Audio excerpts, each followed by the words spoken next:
and welcome to episode 132 of Spatial Realities, your podcast for all professionals involved in XR, spatial computing, and the metaverse. My name is Thomas Riedel, host of the podcast and tech journalist from Cologne, Germany. And as always, I'm joined by my co-host Thomas Bedenk, one of the most experienced XR experts in Berlin. Greetings. Hi, Thomas. A lot of X's in your initial words. Yes. XR, expert, experienced. Now today we are talking about a topic which you are an absolute expert in. A big fan. And a big fan. We got blessed by more AI glasses by Meta. More models, more styles, new branding. Of course, you immediately jumped to meta.com and ordered all the different styles, I'm pretty sure, especially the one which looks like Matrix. Not sure what to say about that. No, I didn't, but let's discuss what they are. The new Meta glasses you're probably talking about, right? Absolutely. And there are also a lot more models from other companies. Do you know the Smart Glasses Guide by Oscar Falmer? I saw it. I don't know much about it, honestly. Yeah, he's really doing great work there and putting all the models into one fat sheet. And there are already 78 models in there. And these are not 78 models in the sense of all the color configurations and lens configurations. These are just the basic models, and we're reaching 78, which is crazy from all the different manufacturers. So, yeah, it's getting big. It's getting huge in the different models and companies participating, and that's getting interesting, to be honest. Yes and no, because I remember probably a year ago or 2 years ago when we talked about these topics, I said, I don't think it's so hard to make them anymore. Someone argued it's actually more complicated than you think. Maybe it is. But you see, with all those devices from so many different manufacturers, it can't be that complicated to manufacture. Right. Yeah. So compared to specs or whatever, where it was super heavy engineering. And here it's almost becoming a commodity to have AI glasses. And that's why we see so many models, because it's relatively easy to pump them out, I would say. Yeah. I guess what Meta is doing is using the technology which is already accessible together with EssilorLuxottica, but trying to give them a little bit of design and a little bit of functionality. We're going to find out in this episode what Meta's actually doing. And we also have some nice perspectives I gathered from the interwebs, for example, from Ori Inbar, Anthony Vitillo, and Sophia Morshasha. So stay tuned. And Thomas, quotes. I love how you just said a little bit of design and a little bit of functionality. Of course. Okay, keep going. Sorry. Yes, and we're talking about smart glasses here in Germany. We're two Germans, actually, very German guys, Thomas and Thomas, white dudes, 183 tall, mid-age 40 plus guys. So we can't be more German than us. And we're talking in Germany about smart glasses where more locations like baths are banning smart glasses. As creepy men as us have been catched recording people. So it's really nice tension here. One side, technology, which gets widespread. Maybe something is moving here. And on the other side, we are seeing first tries to ban smart glasses. Maybe like the first smartphones being banned or digital cameras in bus. So very interesting thing. First question to you, Thomas. What do you think? What kind of people buy smart glasses? Could be anyone. It's from people just walking in the glasses store, and that's a good thing. That's what they're trying to achieve, right? They want the general audience to buy these glasses, and that's a big advantage of AI glasses in terms of being able to sell them, because they are very close in form factor to sunglasses, and so nothing of that perspective, like comfort, is really holding you back in buying them.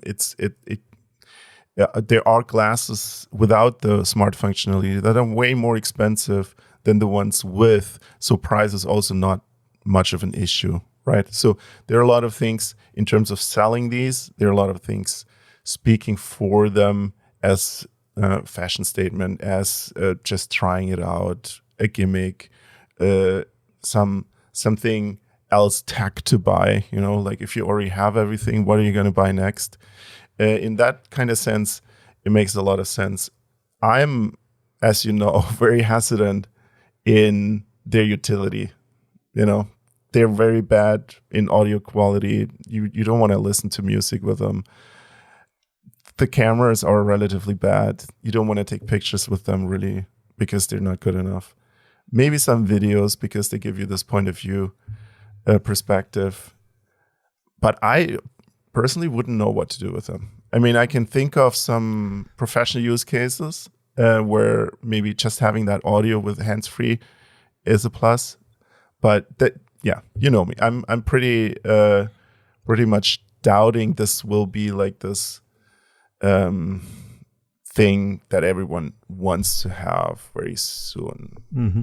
And that's why you're the perfect co-host today, because we are both named the same way, but we have very different views on that. I'm wearing the glasses since over 2 years now, and completely different view, and that's great. And why are we talking today about Meta again? I mean, it seems like they're just doing the same thing they're doing since 3 years or so. Meta is introducing Meta glasses, which is their own new category. What Meta did in the past was they partnered with EssilorLuxottica, which is an Italian-French company, the biggest glasses company in the world, also a technology company, perfect in manufacturing glasses and lenses and stuff like that. They were known for partnering with them to deliver glasses which look good and which make them mainstream. But now they are doing something which we said other manufacturers shouldn't do: take their own brand and try it by their own. We were talking about the Apple glasses. We were wondering, okay, will Apple do the same thing? Like, what kind of brand do they use? Or do they just use the Apple brand for their glasses? Now Meta is doing it before Apple is doing it and just calls them Meta glasses. And they're introducing them like it is a totally new product. And that's, I guess, a very interesting thing to say here. And they say that about themselves: the ideal device to experience an all-day AI assistant that understands the world from your perspective. Yeah, nothing special here, but of course they want to wrap their AI assistant in there. And they do. The glasses are powered by the new Model Muse Spark, which will premiere on those glasses. So they launched 3 new models. The Adventurer comes in 8 colors, Fury in 7 colors, and Meta Glasses Starfire Kylie Edition, which is the one we were talking before. Like Kylie is a fashion icon, influencer, little pop star, comes in 2 colors. And concerning the specs, it's really, really fast to talk about them because they have the same specs as the Ray-Ban Meta Gen 2. So same battery, same camera, everything is the same except one thing, and that's a little bit of a surprise. They also have the comfortable overextension hinges from the recent Ray-Ban Meta Optic Styles glasses, and they have adjustable nose bridges. And they have been only available on the Ray-Ban Meta glasses for an extra price. When you have listened to my review of the Meta Ray-Bans Gen 1, you know that these are fixed frames which you cannot customize for your face, which means when they don't fit your face, you can't do anything about it. And I have been talking about the pain I had in the back of my head because they were actually pretty hard to my skull. So I had to go through 6 months of pain to get used to it. Now I'm used to it, but I also have little pressure marks at my skull. And if you find my body somewhere, you can identify me with those marks behind my ears.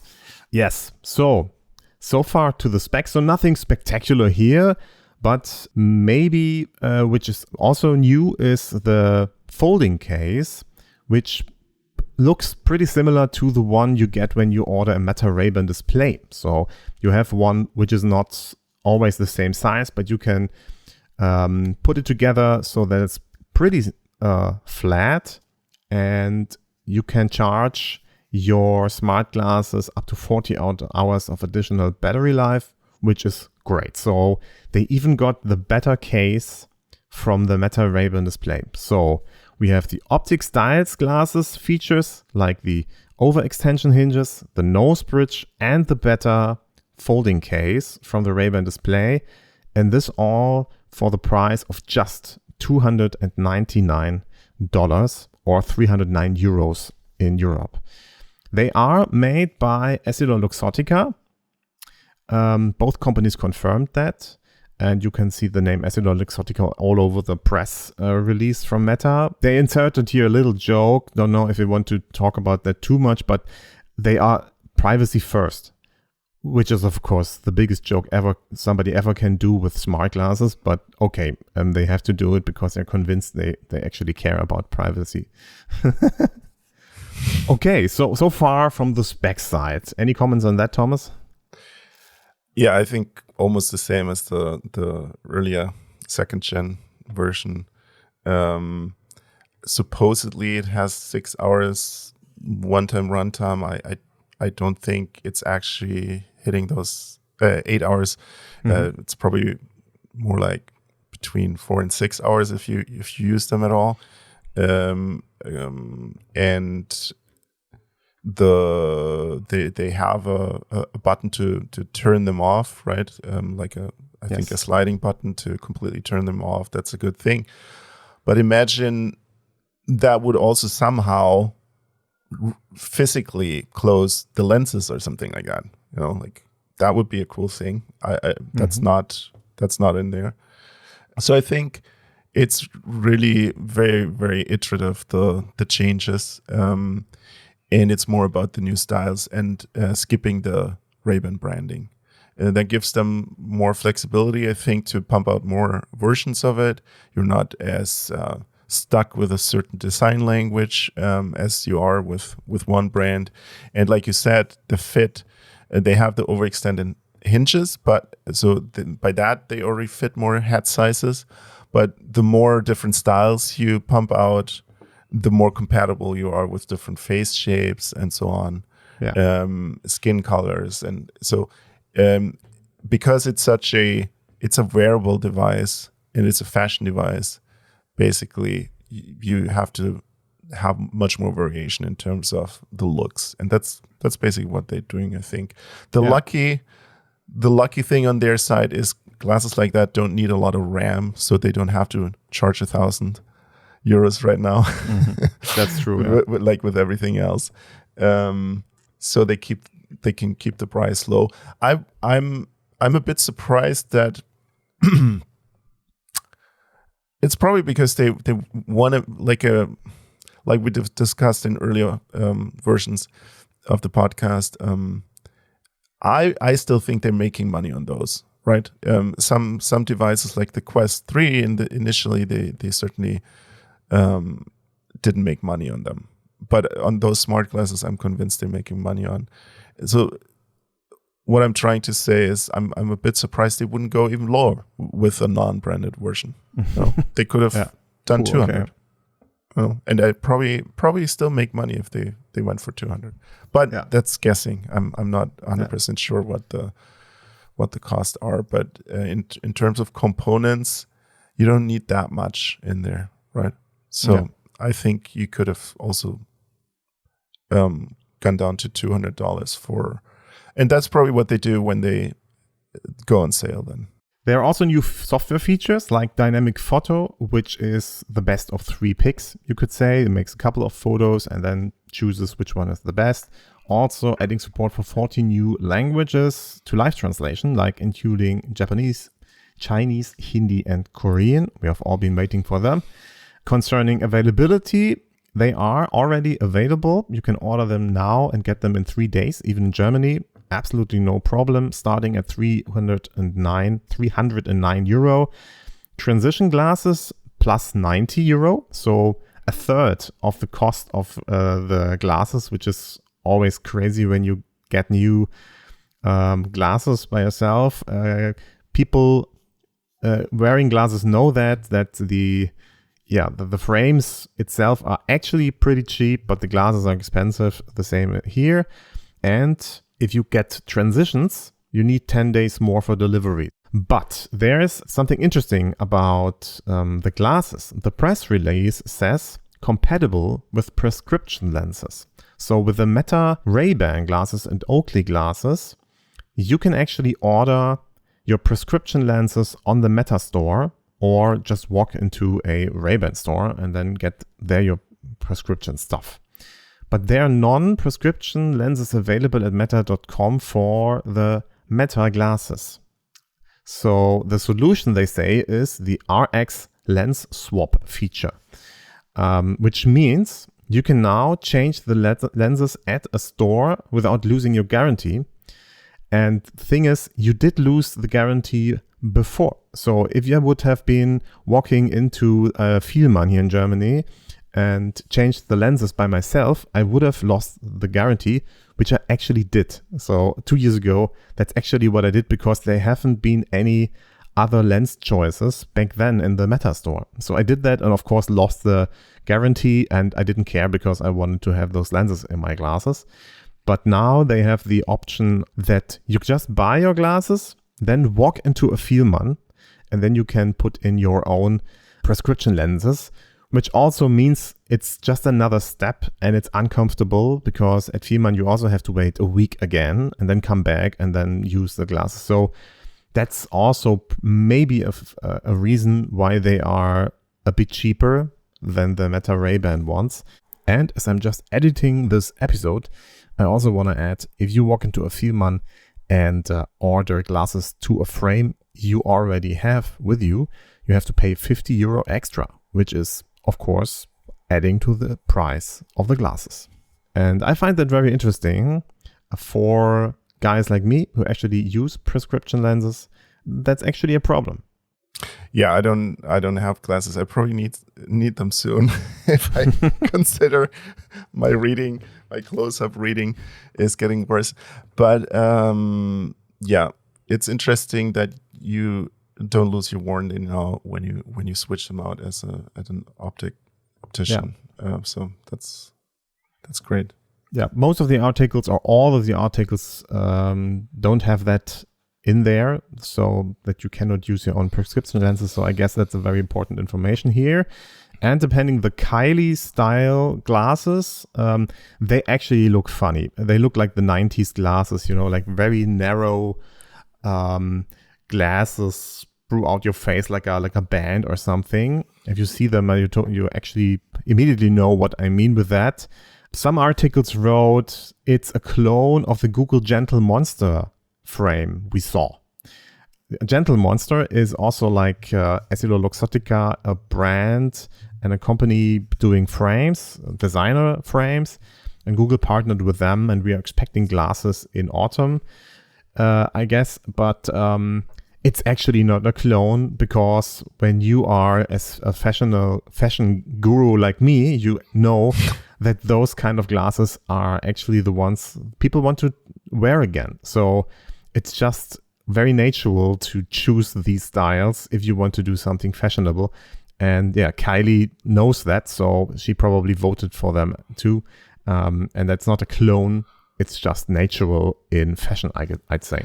I think, what kind of glasses style hasn't been done yet, right? They keep coming back. And that's the whole point of, or a huge advantage of selling fashion, right? You can sell the same thing over and over and over and over. Yeah, naturally they have to make new styles to have to follow the trend or be the trendsetter, depending on how you look at it, and then you can sell the same thing again. That's wonderful. Yeah, Anthony Vitillo. Yeah, very bad talking about fashion here, but yeah, I guess that's not I totally mean, wrong. soon we'll have a fast fashion AI glasses. What a wonderful world. I don't know about that, but yeah. Isn't it already fast fashion when the glasses cost $299? We have the problem of actual electronic littering of Africa and the world itself. So yeah, the question, if we really need more electronic devices, is a very good one.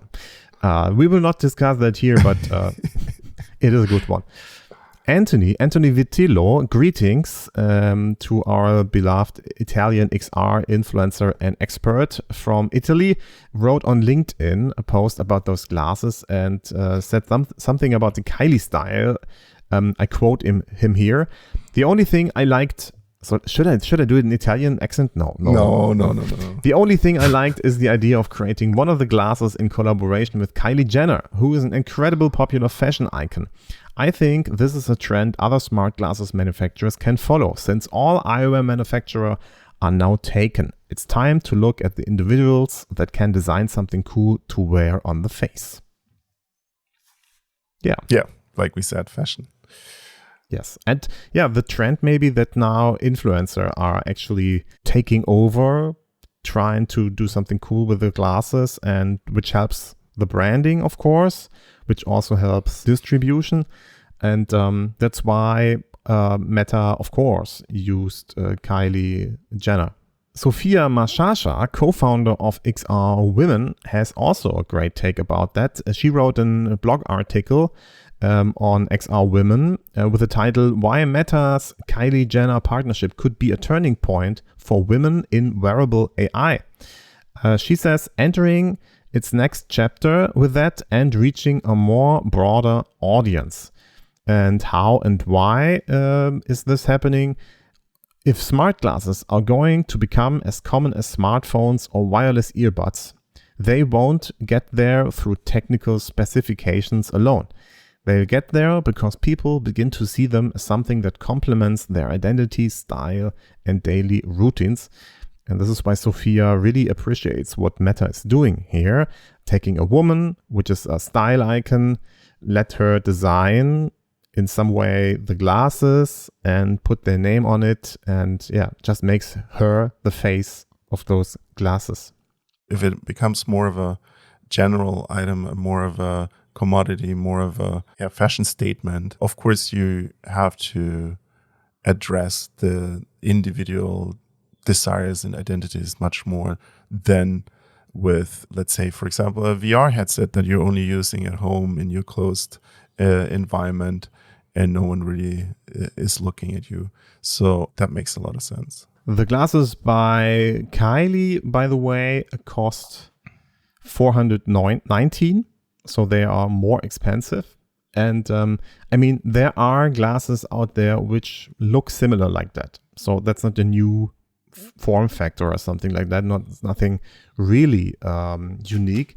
So the question is here actually, do I need the technical stuff in there or not? So the question is still if the technology in those glasses is actually important to women, or if the style is more important, and then they would probably just buy the style, right? So I'm wondering if this arguments Sophia has really counts bringing technology to women just because they are stylish.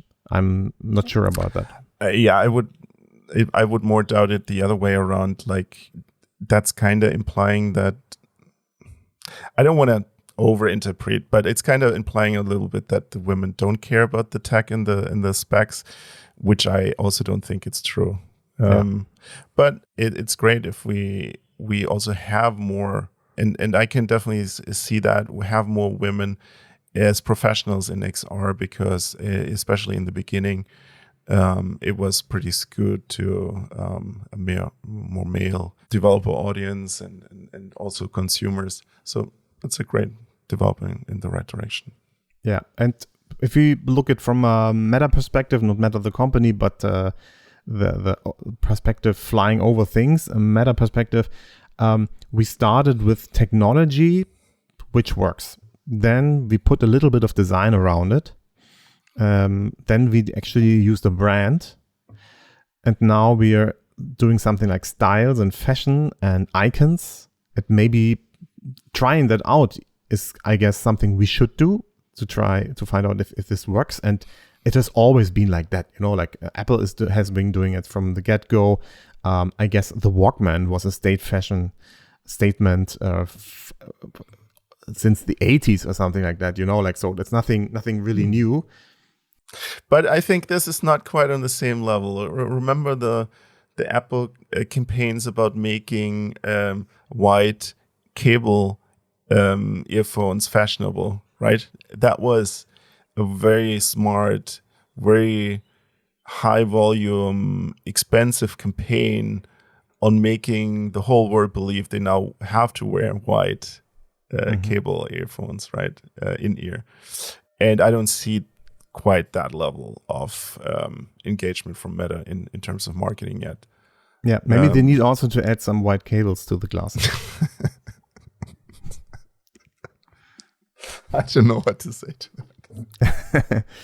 Okay, I counted the different styles which are now possible with Meta glasses. So all the Meta Ray-Bans, Gen 1, Gen 2, Oakley Meta Vanguard, Houston, all the different ones you can actually have there.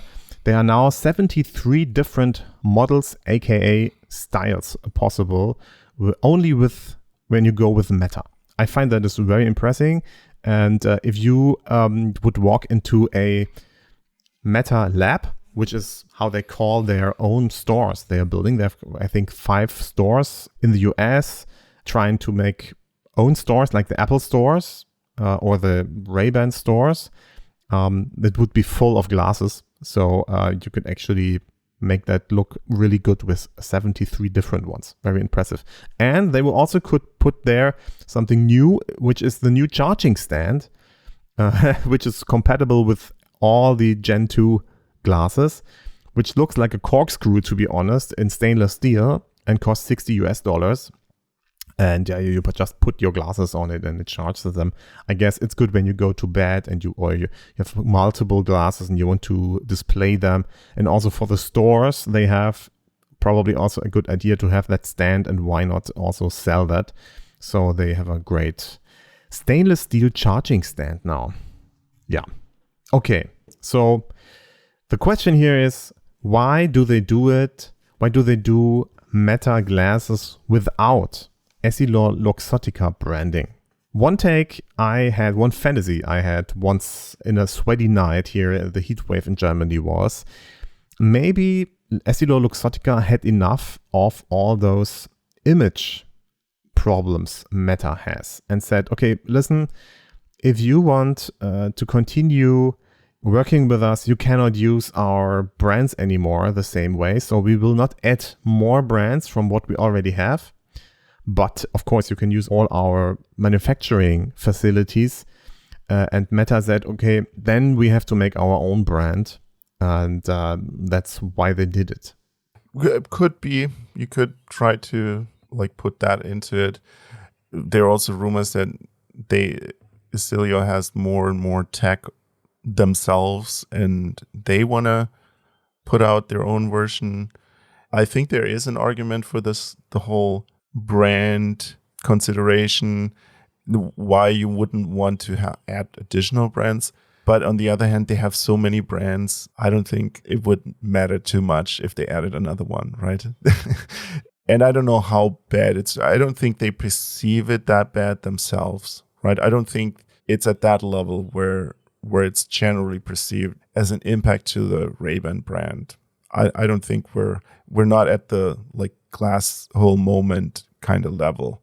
We might still get there, but I don't think it's had such a bad influence. That's why I don't know if that's really the reason. I mean, I think it's more a diversification of the product line, trying something else, being able to go cheaper, playing with different styles. It's more like pushing out stuff on the market so people have choices, and rather than thinking, do I want smart glasses, they're thinking, do I want these smart glasses or those smart glasses, right? So you give them options to make the purchase decision a different one. rather than go without or with the smart functionality. You say, do I want the Ray-Ban or do you want the Meta versions? And I mean, of course, there is the argument that they did it because they wanted a cheaper version, and this was not possible with a brand from EssilorLuxottica. So they said, okay, we make it without a brand, which means we still use your manufacturing facility, but we don't do it without a brand or with our own brand. Absolutely valid explanation too, but I will not let you go with that brand thingy because there are brand manager. Let's just imagine somebody from Star Wars or Disney, which are so hesitant about what's happening with their brands that this could be some kind of influence. Like, okay, you want to do something more cheaper. It could also be a brand decision, right? The Ray-Ban is a done deal, right? The Ray-Ban is out with Meta. It's combined. There is not much of a point on going back on that, right? Mm-hmm.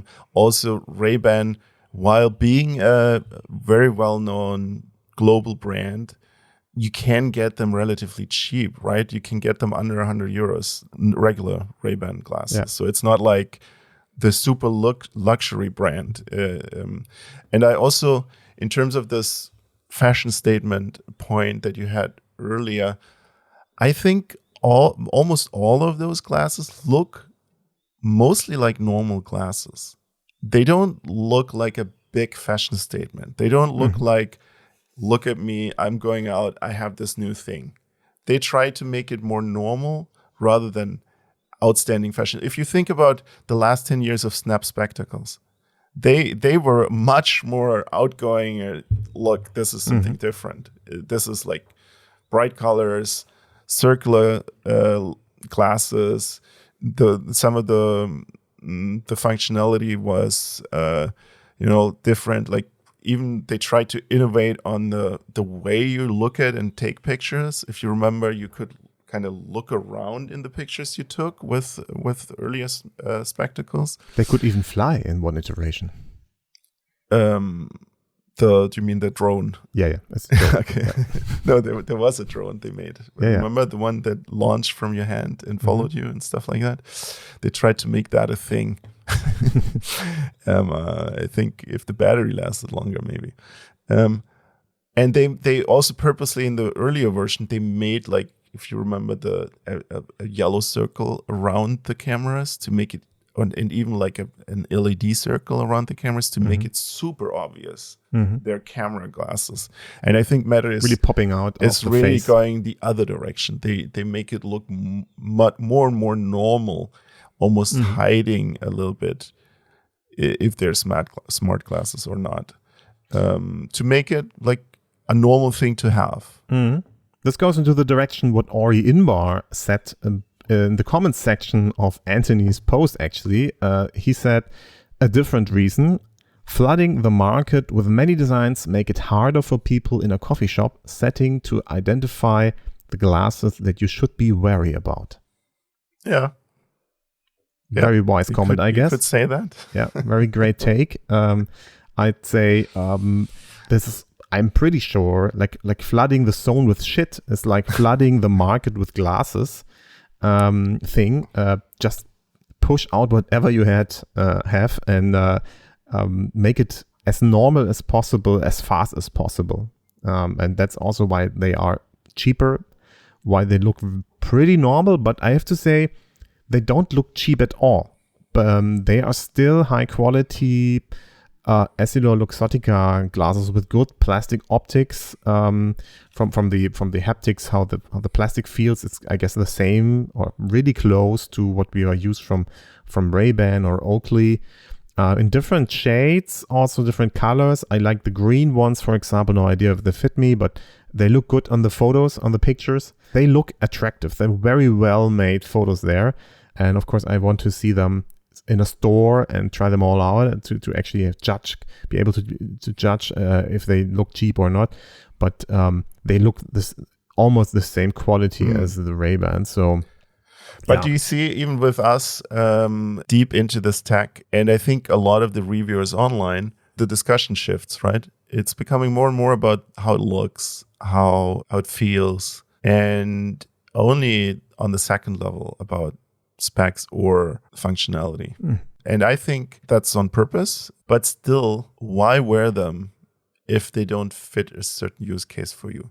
So I do think there's some scenarios where they're helpful, like reading out a notification that came in right while you're wearing glasses without putting in earphones, taking a call quickly, right? Maybe taking some video from first person view. So their translation, I'm already a bit hesitant until they really nail it. It's kind of getting better and better, but it's not like Star Trek level where you like feel like you're just in a fluid conversation. It's not. That's what Snap is for. Yeah, not quite there yet. Yeah, but almost. Then you always have to remember it's an open headphone design. So first of all, you always hear everything in the environment, but also other people potentially hear what they're playing to you. So that's also a trade-off again, right? Do you want everyone standing next to you in the subway to hear the message that your wife just sent you?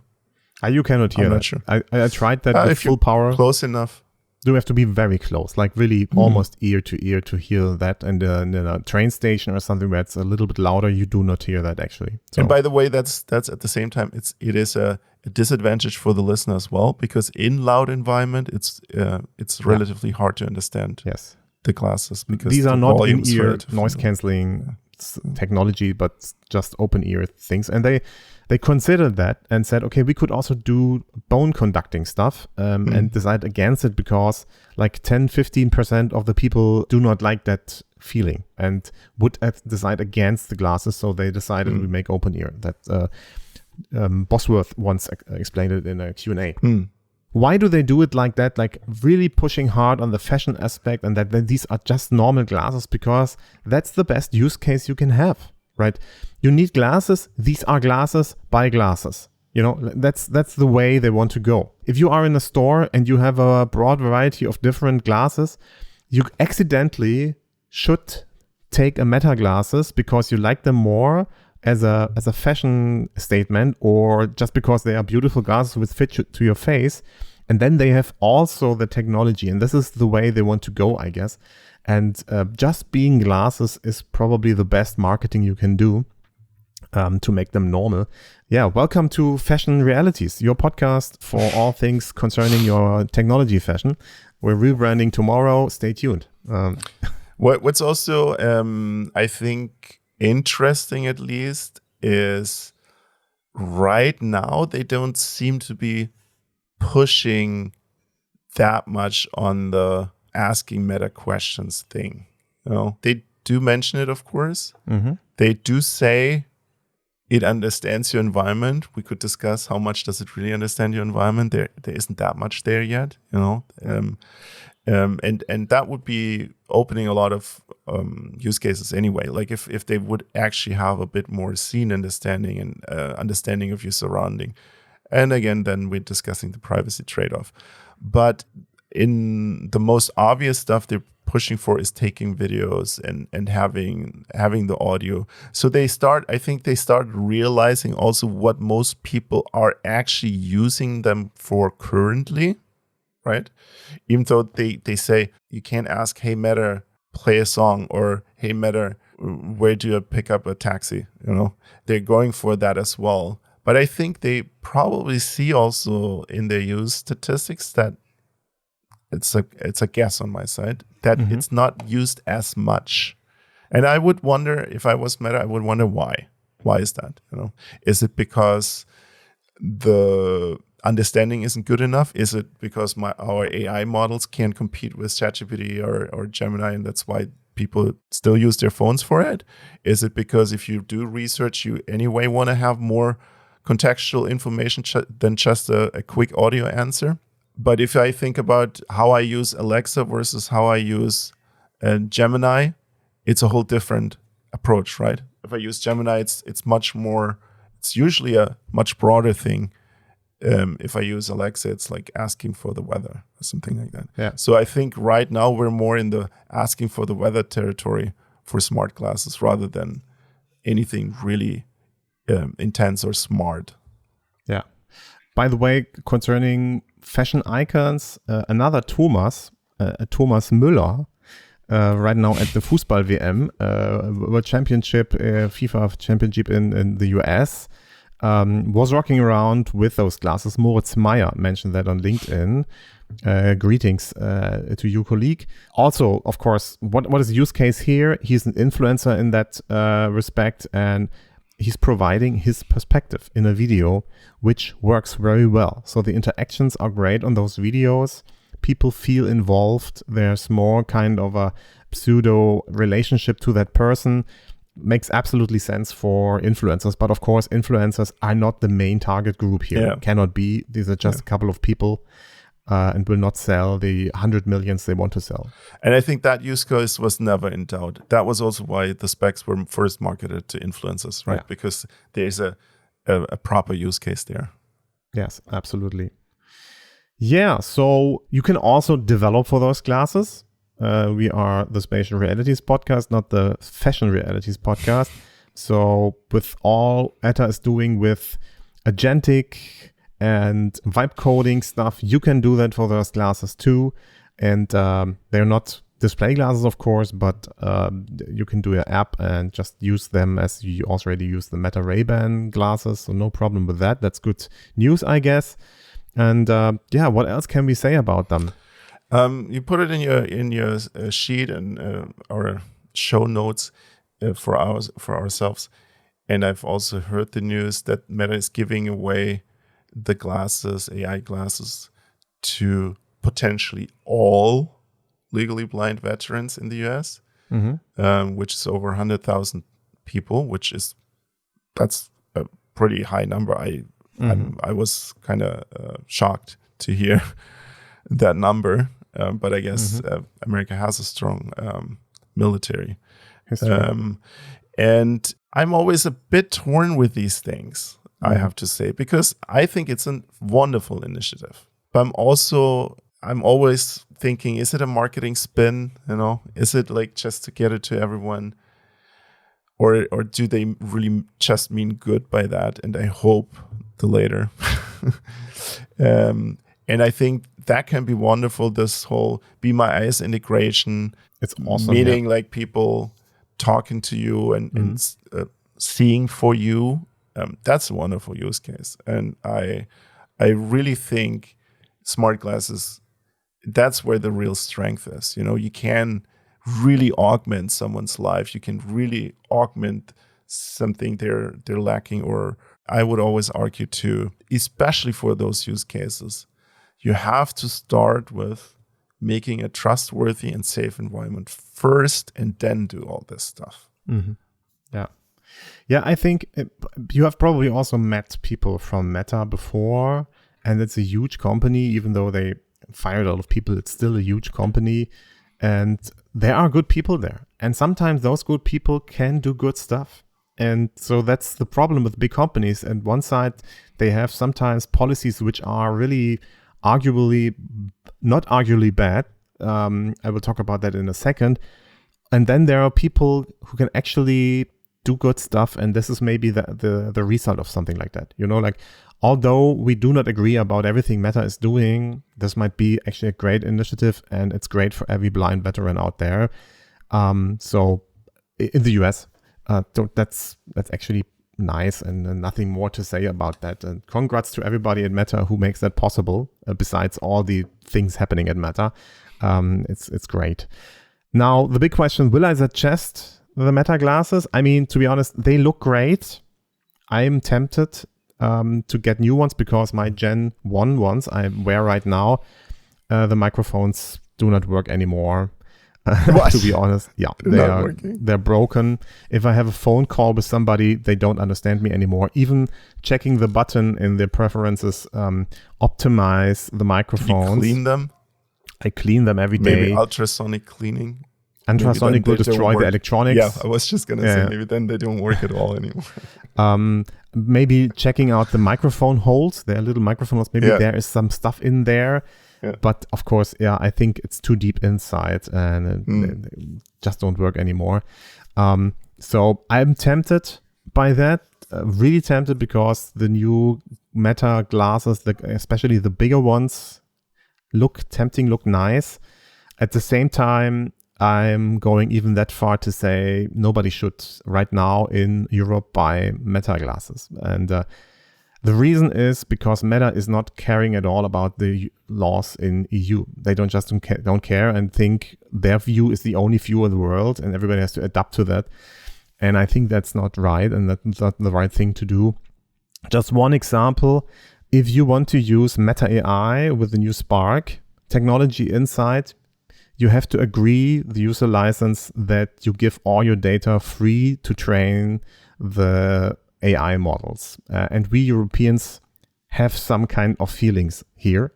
And this needs to be respected. And if I want to opt out of that, I still want to use the technology Meta AI. So this is not possible right now. If I use Meta AI, I have to agree that the data can be used. If I don't want to agree to that, I have to deactivate Meta AI, which is like taking away the other half of the technology of the glasses. And there's actually a law in the EU prohibiting that. So you're actually not allowed to bind the usage of data to functions on a device. The problem is no courtyard has done any rulings with that. So it's some kind of gray area they are using here. And what the EU should do is start a trial here to make a statement. And that's the problem. So, well, if you have the US government then threaten 100% tolls on top of everything just for going against the companies, then it's probably not going to happen. Yeah, exactly. And this is why you have to vote with your feet, as we say in Germany or in the EU, and just be a very educated Democrat and consider not buying the Meta glasses. Puts you in a tricky position, Thomas, right? Because you're worried and you consider buying them. So absolutely, you have to make a decision. And this is the world we are living in, right? So it's tempting. I'm a journalist writing about that stuff. I'm even organizing a hackathon, and I have to say no to something. And that's hard, but that's a job, you know? There are other glasses coming soon. We have autumn, hot fall. How do you say? Autumn or fall? I'm very bad with that. Both. Okay, a hot autumn fall. Not both at the same time. We're waiting for glasses from HTC, from Samsung, from Google, and check out the smart glasses guide. There are 78 different models in there, and also models for, especially for blind people. So you have the choice to use other glasses to have the same features that Meta is offering also for blind people, which is great. So yeah, I guess that's a little bit of pity here and a bad ending for Meta. But of course, this is an evolving story. I'm covering this story since over 2.5 years, and I'm having my eyes on them. And yeah, maybe we can, with our little report, take care that enough people care also at Meta and make Meta a little bit more compatible to EU laws and to the people here in Europe. Yeah, and there's nothing wrong. I mean, you, as a journalist, you can buy them, you can try them out, you can experiment with them. Doesn't mean you have to wear them every day, all day long. That's true. All right. I guess that's the end, not of the world, but of this episode of the podcast. Thank you very much, Thomas, joining us once again. And do you consider buying one? It's summer. You need one. Not of those. Not of those. And that was episode 132 of Spatial Realities. If you enjoyed the podcast, we'd really appreciate it if you recommended it to others. Feel free to share the episodes on social media, maybe on Facebook, send them to colleagues and friends, and leave us a 5-star rating on Apple Podcasts and Spotify.